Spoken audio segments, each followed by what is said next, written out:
चलिए बेटा, आज की वीडियो में करेंगे क्लास 10 का एनसीईआरटी मैथ का एक्सरसाइज 3.5। इसमें आपको बताऊंगा बेटा यूनिक सॉल्यूशन क्या होता है, कौन सी कंडीशन पे नो सॉल्यूशन निकल के आता है, कौन सी कंडीशन पे इन्फिनेटली मैनी सॉल्यूशन आता है, और लास्ट और मोस्ट इंपॉर्टेंट बेटा क्रॉस मल्टीप्लाई कैसे आता है। क्वेश्चन आता है solve the following by cross multiplication method.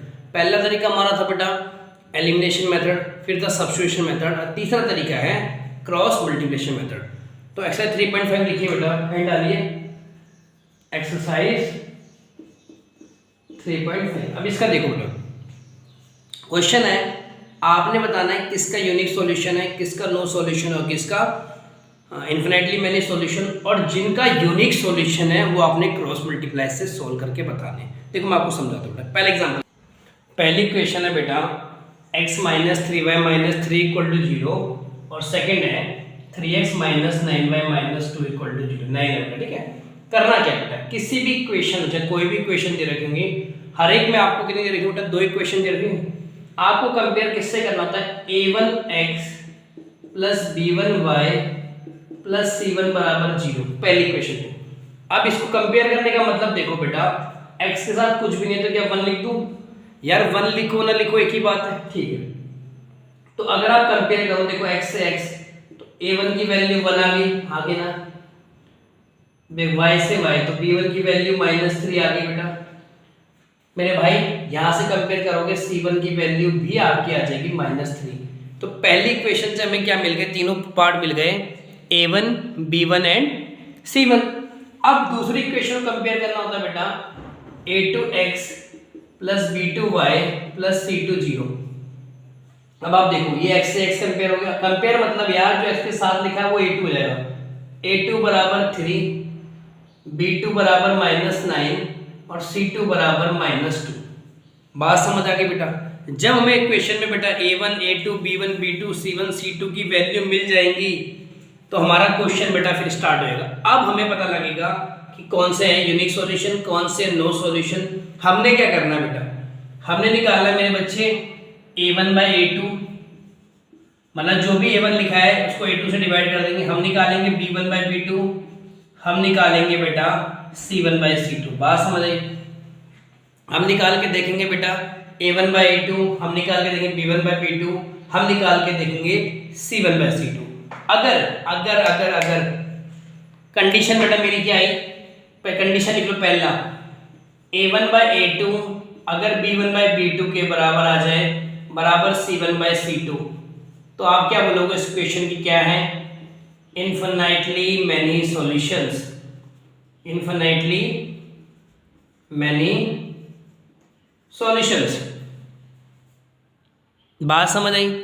अगर सेकंड कंडीशन कुछ इस तरह आ जाए बेटा a1 by a2 not equal to b1 by b2, पहले ही आपका आ जाए a1 by a2 b1 by b2 के नॉट इक्वल, तो आप क्या बोलोगे मेरे बच्चे, नो सॉल्यूशन, कि उस इक्वेशन का कोई भी सॉल्यूशन नहीं। इसका आप बोलोगे बेटा क्या है, अगर a1 by a2 equal not equal to b1 by b2 आ जाए तो आप इसका क्या बोलोगे बेटा, यूनिक सॉल्यूशन। जो आपसे पूछा भी है कि अगर इक्वेशन में अगर यूनिक सॉल्यूशन आ रहा है तो फिर उसका करके दिखाओ। बात समझ आ गई नहीं आगे बेटा। और तीसरी कंडीशन भाई, पहली कंडीशन लिख ली, दूसरी ये ली, तीसरी मेरे भाई अगर a1 बाई a2 बराबर आया b1 बाई b2 के not equal to c1 by c2, तो क्या कहलाएगा बेटा, नो सॉल्यूशन। इन शॉर्ट पहले हम इक्वेशन से a1 a2 b1 b2 c1 c2 तीनों निकाल के देखने, फिर इनका रेशियो लेना है। अगर रेशियो देखो तीनों में बराबर आएगा तो इन्फिनिटली मैनी सॉल्यूशन, दो में नॉट इक्वल आएगा तो बेटा वो क्या आएगा, यूनिक सॉल्यूशन, और तीसरे में पहले दो इक्वल आ रहे हैं not equal to c1 by c2, तो उसके हिसाब से हमारा क्या हो जाएगा इक्वेशन में बेटा, यूनिक सॉल्यूशन। अब आगे चले ठीक है। आप देखो अब क्वेश्चन पे वापस चलते हैं। अब आगे ना समझ करना है, उसने बोला, अब आप करके देखने वाली जगह क्या, a1 बाई a2, तो आपने कहा भाई a1 है 1, a2 क्या है बेटा 3, तो a1 बाई a2 क्या है 1 बाई 3। फिर आया बेटा b1 बाई b2, b1 कितना है -3, b2 कितना है -9, माइनस से माइनस गया 1 बाई 3, b1 और b2 बराबर है। तीसरा क्या मेरे बच्चे C1/C2 तो क्या आएगा मेरे भाई -3/-2 गया। तो कंडीशन क्या आ गई देखो, A1/A2 देखो बराबर आ रहा है B1/B2 के, नॉट इक्वल आ रहा है मेरे भाई C1/C2 के। A1/A2 बराबर B1/B2 not equal to C1/C2, ये कौन सी कंडीशन थी याद करके बताओ, एक बार पीछे देख के बताओ ये कौन सी कंडीशन थी बेटा, नो सॉल्यूशन की, नो सॉल्यूशन। तो जब सॉल्यूशन नहीं है तो क्या आप क्रॉस मल्टीप्लाई से कैसे निकालोगे, बात समझ आ गई नहीं आ गई मेरे भाई। नेक्स्ट क्वेश्चन पे चले 2x + y = 5 इक्वेशन दे रखी है और दूसरी दे रखी है मेरे भाई 3x + 2y = 8। अच्छा सुनना, कंपेयर इसको ले लिया ना, 2x + y - 5 = 0 और ये बन गई बेटा 3x + 2y - 8 = 0। आया समझ क्या? अच्छा अब वही तरीका क्या, किसका इक्वेशन किससे कंपेयर करेंगे, a1x + b1y + c1 0 और यहाँ किससे कंपेयर करेंगे a2x + b2y 2 लिख लो दिख रहा है + c2 = 0, हाँ कि ना। अच्छा यहाँ कंपेयर करना x के साथ जो भी है वो a1 है, तो a1 कितना आ गया 2। कंपेयर का मतलब बेटा ये होता है कि x के साथ जो भी वैल्यू है उसको a1 लिख दो, y के साथ जो भी वैल्यू उसको b1 लिख दो और c1 के साथ जो भी वैल्यू उसको c1 लिख दो। तो a1 आ गया 2, b1 देखो बेटा इसके साथ कुछ भी नहीं 1 मान लो, तो b1 आ गया 1, c1 मेरे भाई आ गया -5। यहाँ देखना a2 कितना आ गया 3, b2 आ गया 2 और c2 आ गया -8। बात समझ आ गई। अब कंडीशन चेक कर लो, तीनों वैल्यू निकाल के देख ले, तो डब्बे में मत रखो ऐसे लिख लो, सही लगेगा ना। a1/a2 यानी 2/3 ठीक है, b1/b2 यानी 1/2 और c1/c2 कितना आएगा बेटा -5/-8। तो देखो क्लियरली क्या है, तीनों ही नॉट इक्वल आ रहे हैं, पर हमारी पहली कंडीशन देखना a1/a2 ही नॉट इक्वल टू b1/b2 आ गई। मैं देख रहा ना, अगर पहले वाला ही नॉट इक्वल आ जाए तो क्या बनेंगे बेटा, कंडीशन किसकी थी, yes the given system of equation has unique solution. बात समझ आ गई। अब भाई मेरे यूनिक सॉल्यूशन आ गए हैं, इस इक्वेशन के यूनिक सॉल्यूशन आ गए हैं बेटा, तो बच्चे क्या करना पड़ेगा, इसका क्रॉस मल्टीप्लाई से निकालना पड़ेगा। अभी बेटा क्रॉस मल्टीप्लाई में देखो जो दो इक्वेशन दे रखी मेरे को, पहली है 2x + y = 5, दूसरी है 3x + y 2y = 8। इसको यहाँ लिख दो ठीक है। अब आपने क्या करना है, यहाँ x लिख दे बेटे, यहाँ y लिख दो, वहां 1।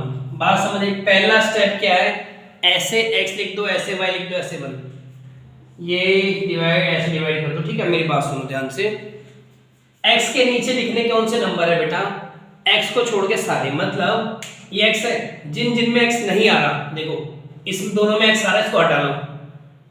कौन से नंबर है, यहाँ क्या होता है, यहाँ 1/, मान लो ना, यहाँ बेटा 1/, मान लो, कुछ नहीं है। देखो x के नीचे लिखने तो x वाले नहीं लिखने, क्या बचा 1 2 5 8। बात समझ आई नहीं आई, बात समझ आई नहीं आई। या इस इक्वेशन को बदल लिया हो ना, 2x + y - 5 0 -8 0। x के नीचे कौन कौन से नंबर आएंगे, x वाले नहीं आएंगे, यानी 1 2 -5 -8 लिख दिया, बराबर y के नीचे बेटा y वाले नंबर नहीं आएंगे, यानी क्या आएगा 2 -5 3 -8। बात समझ आई नहीं आई, 3 -8 और y के कांस्टेंट टर्म के नीचे देखो ये वाले नंबर नहीं, क्या आएंगे 2 1 3 2। बात समझ आ रही नहीं आ रही, हल्की हल्की, तीनों बराबर लिख लो, बोलो बेटे आया नहीं आया समझ। मैं ये कह रहा हूँ दोबारा समझो बेटा, दोबारा समझो कि x के नीचे जब आप नंबर लिखोगे तो जिन जिन कोएफिशिएंट x है वो नहीं आएंगे, बाकी वाले आएंगे। जब आप y के नीचे लिख रहे हो तो जिन जिन के कोएफिशिएंट y है वो नहीं आएंगे, बाकी दोनों आएंगे। तो कांस्टेंट टर्म वाले हैं तो वाले नहीं आएंगे, बाकी दोनों। ठीक है, अब सुनो क्या करना है। अब करना क्या बेटा, ये माइनस ये इंटू ए, देखो -8 × 1 माइनस भाई ये इंटू ए माइनस ये इंटू ए। बोलो भाई कुछ समझ आ रहा नहीं आ रहा? बराबर भाई देखो इसमें ये करें क्या, ये इंटू ए -8 × 2 -3 × -5 बराबर ये इंटू ए 2 × 2 -3 × 1। बात समझ आ गई नहीं आ गई? तो क्या आएगा भाई x अपॉन -8 -10 प्लस 10 आए नहीं है, बोलो y अपॉन -16 -15 हो गया, माइनस माइनस प्लस +15 तो 1/4 में से 3 के 1। बात समझ आई है? तो बेटा क्या बन गया मेरा आंसर? यहाँ से देखना किसको सॉल्व करो, यहाँ पे देखो x अपॉन -2 बराबर y अपॉन -1 इक्वल टू 1। इस पूरे को देखो तीनों बराबर है, इस वाले को पहले इसके बराबर फिर इसके बराबर, देखो x अपॉन -2 इक्वल टू 1। भाई इसको इसके इक्वल रख दिया ना, x कितना आ गया बेटा -2। सेकंड वाले में क्या है y upon -1 equal to 1, y equal to -1। x -2 आ गया और y आ गया -1। अब आया और दूसरा है 6x - 10y बराबर ऑफ 40। अब तो बेटा पता है क्या कर लेंगे, कंपेयर करेंगे। यहीं लिख दूँ उसको, चलो यहाँ लिख दूँ ताकि दिक्कत ना हो। देखो अब थोड़ा इसको इधर ले आओ, इस साइड ले जाएंगे तो 3x - 5y -20 0, 6x - 10y 40 हो जाए -40 0। कंपेयर करना किससे? अब तो थोड़ा तेज कर दूं, a1x b1y प्लस c1 0 और यहाँ लिख दो भाई a2x plus b2y plus c2 0। Compare कर लो, a1 3 आ गया बेटा, b1 -5 आ गया, c1 -20 आ गया, a2 6 आ गया, b2 -10 आ गया, c2 -40 आ गया। निकालना चला a1/a2 कितना आ रहा है? तो a1/2 आ रहा भाई 3/6 यानी कि 1/2।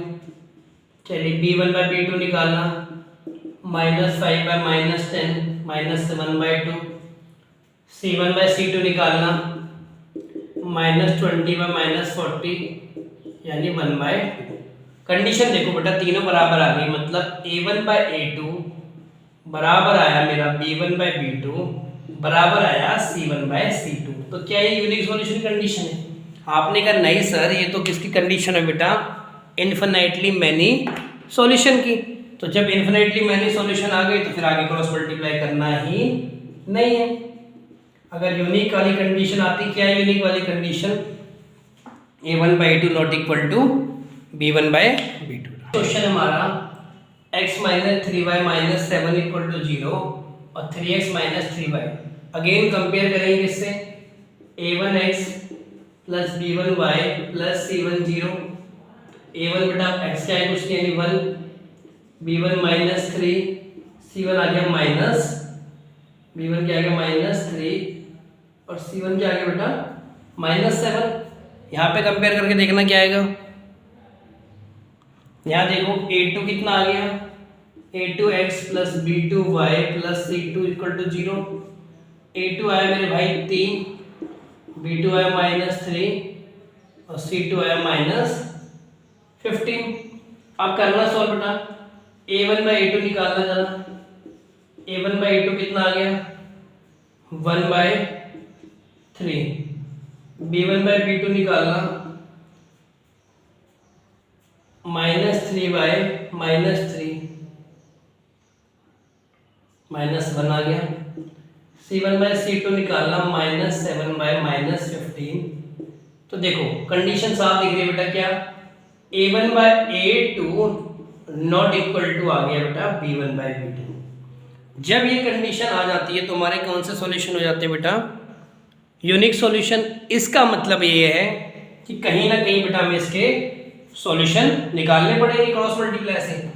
चलो इसकी जरूरत नहीं है। चलो भाई a1 a2 b1 b2 c1 c2 ये बेटा खाली चेक करने के लिए कि यूनिक है कि नहीं है। अगर है तो फिर देखो ये इक्वेशन इसके नीचे लिख दो बेटा, यानी इसके नीचे लिख दो बेटा, यानी इक्वेशन लिखो 3x माइनस 3y माइनस, उसी में लिख दिए। देखो मैंने आपसे कहा 3 बना दो x, यहाँ बना दो y, यहाँ 1, तीनों में इक्वल टू का साइन आ जाएगा, बना दिया। x के नीचे x वाले नहीं लिखने, साइन के साथ क्या लिखो, -3 और -7 -15, ठीक है। y के नीचे बेटा y वाले नहीं लिखने, यानी 1 और 3 छुपा दो ना इसको, -7 और -15, और इसके नीचे बेटा कौन से आएंगे, खाली कांस्टेंट वाले नहीं आएंगे, 1 - 3 3 - 3। बात समझ आ गई नहीं आ गई? अच्छा अब क्रॉस मल्टीप्लाई कर दो जरा, -15 मतलब ये इंटू ये माइनस ये इंटू ये, -15 इंटू -3 माइनस -7 इंटू -3 बराबर y upon -15 into 1 minus -7 into 3 बराबर 1 अपॉन -3 इंटू 1 माइनस -3 इंटू 3। बोलो भाई बेटा ये चीज़ समझ आ रही नहीं आ रही? बहुत इंपॉर्टेंट चीज़ है स्टेप। नहीं आएगा तो कमेंट करके बोलेगा, नहीं तो उनको फ़ोन कर लेना। -15 ये आ गया 45 - 21 है ना, 7 से 21 माइनस 21 बराबर of y upon -15 minus minus plus 21 1 upon 9 देखो ना ये बजाएगा -9 + 9 9 में से 3 के 6 1 अपॉन 6 बेटा। तो जब आप इसको सॉल्व करोगे देखो बेटा क्या आ जाएगा मेरे पास, x अपॉन 21 24 आ गया, 24 equal to y upon 6 equal to 1/6। इस वैल्यू को इसके बराबर लिख लो, x/24 बराबर ऑफ 1/6। x आ गया बेटा मेरा 24/6 यानी 4 आ गया, और y/6 बराबर आ गया 1/6, y आ गया 6/6, y आ गया बेटा 1। बात समझ आई नहीं आई?